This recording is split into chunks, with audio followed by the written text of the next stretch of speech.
How to receive crypto on Coinbase. To receive crypto on Coinbase, you need to get your Coinbase wallet address or deposit address so that other people can send you crypto.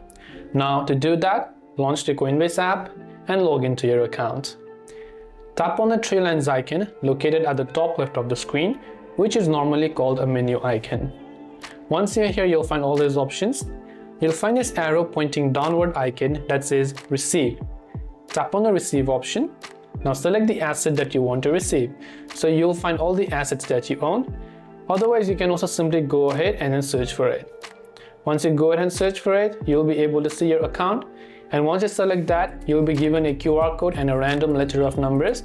That number is basically our receiving address for a certain cryptocurrency. This way you'll be able to receive crypto on Coinbase. I hope that the video helped you out. If you have got any further questions, feel free to leave them down below. Thanks for watching till the very end of this tutorial, and see you soon as always in the next video.